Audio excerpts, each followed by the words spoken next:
Good morning, everyone. Well, you never want to follow Archbishop, but I'll do my best. Well, this session we are dealing with principles of ministry and business transition, as our theme is cross-generational transitions, and I'm excited about sharing with you. And what I'll be sharing with you today really comes out of some of my experience and my time of working both in the ministry dynamic and within the business sector. And so the things that I'll share today are applicable in two spaces. So I don't want you to think just one way. This works both in the marketplace space and the ministry dynamic. I have been in ministry for 30 years this year. I started very young and still young, thank God, even though I've lost most of my hair. I'm grateful to have been able to have the experience in both the ministry dynamic and business, 22 years in business. And so a lot of what I will share will come out of that space. So I'm going to touch on three things that I think are really important as it pertains to transition. Change is something that is unavoidable. Change is unavoidable. And I think that what COVID has taught us is that we learn to, we either embrace change or we fight it. And if we fight change, we just fight the opportunity for growth. Oftentimes, we want the benefit of change without the process. So we want what change brings us, but we don't necessarily want to deal with what we have to go through to obtain the blessing and benefit of change. So my first idea that I want to share with you is the concept of partnership. The question I have for you this morning is, are we nurturing true cross-generational partners and followers who actively collaborate? Or are we merely drawing in passive supporters from different age groups? I'm going to ask that again. Are we nurturing true cross-generational partners and followers who actively collaborate? Or are we merely drawing in passive supporters from different age groups? I believe that as we embark upon the subject of change and we talk about transition, we struggle with wanting to do more of the same by utilizing the benefit of other age groups. For example, some of the things that I've commonly heard, I've seen this both in ministry and business, is typically a younger demographic is brought in or drawn in for their technology skills, but not for their ability to innovate and to think through problems and to produce solutions. So often the challenge is, I have the solution, I need your skill. I need your technical skills, but I have the solution. The challenge with that is that there's a generation emerging who are already solving problems within the business sector. They already have solutions for the challenges that we are facing today. If I can solve certain problems within the boardroom, our ministry organization also has board members, right? Board of directors, business, organizational problems that exist. And so I think that we need to consider the fact that it's important for us to begin to nurture genuine partners and followers. Notice the change of language. Language shapes culture. Language shapes our organizations and the environment by which we operate or work in. So how do we begin this process of nurturing people who understand the duality of being a partner and a follower? right? That there is a duality there. I understand that you have been entrusted with vision. And let me say that, the other language I often hear is an ownership of vision as though God did not entrust it to you. We have been entrusted to steward vision. We don't own the vision. And so when there's an understanding that I am entrusted to steward a thing, then that should encourage us to recruit more partners. Because if I can carry the vision alone, then it's most likely not from God. So Jesus gives us a very clear example of this because he cultivates followers, but he treats them also as partners. And we see this collaboration throughout. So shared ownership is one of the ways we begin to nurture genuine partner-follower dynamic. Shared ownership. Let me share it this way. Partners and active followers, they feel a sense of ownership over the ministry or business vision or goals, leading them to contribute ideas and efforts that help achieve the aim. This investment results in a more collaborative environment where everyone is working toward a common purpose. However, passive, right, just trying to grab people who are just in different age categories. Here's the mindset. They may appreciate the organization's mission, but lack the commitment to contribute actively. I admire what you're doing, but I don't feel a sense of investment. So this limits their role to merely observation rather than participation. So shared ownership. Second thing, in nurturing genuine partners, right? Sustainability. The engagement ensures that a steady influx of new ideas and energy, allowing the organization to adapt to changes and challenges while sustaining long-term growth. This is all nurturing genuine partners. Resilience in transition. We can endure transition when we have cultivated this idea of partners and partners who are also followers. Here's the other benefit, cross-generational learning.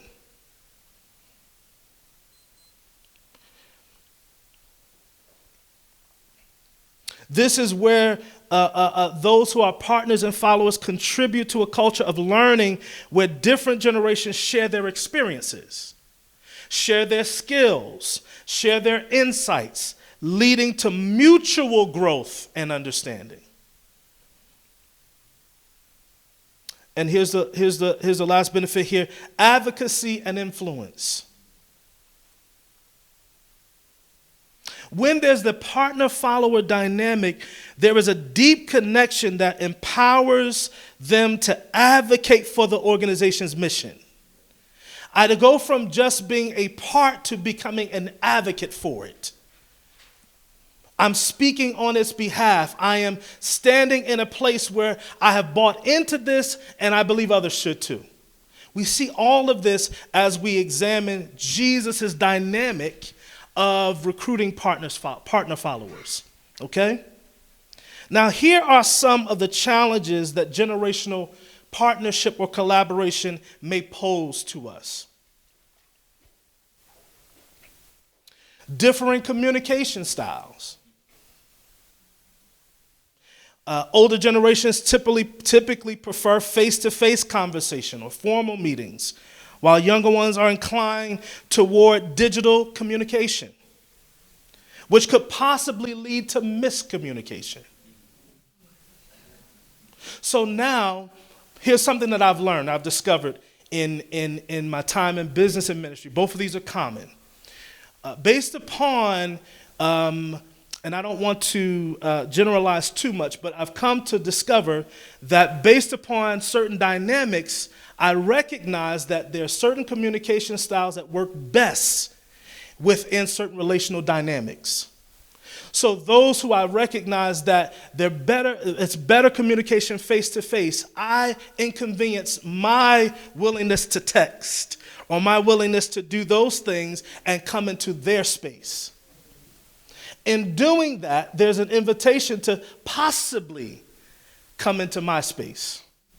So different communication styles, varying work ethics and expectations would be another challenge that could exist, right? We want to work at home. You may want to come into the office, right?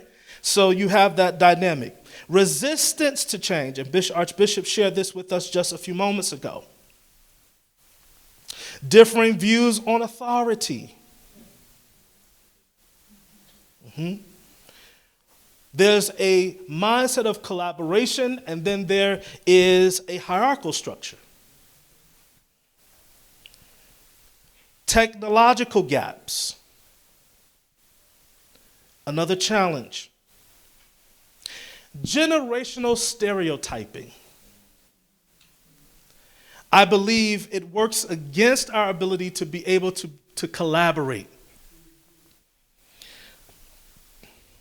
And the last one here, value misalignment. I value one thing, you value something different. However, here's how we can resolve these challenges.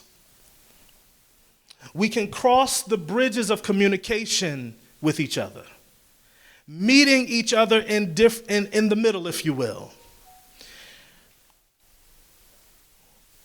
We can focus on aligning our work ethics and expectations, addressing our resistance to change, talk through or get clarity around our views on authority, bridging our technological gaps, right? And a lot of that is by working together. We just did this in our board meeting just yesterday, right? So these are dynamics that can help us. So partnership is a key component to transition. How do we create healthy partnership dynamics? Here's a second principle that I think would be helpful. And that is process. Do we continue to do a thing because it's convenient or because it's effective? Do we continue to do a thing because it is convenient, it is how we've always done it, or do we look at the effectiveness of that particular process? Does it produce fruit? Does it produce a lasting impact?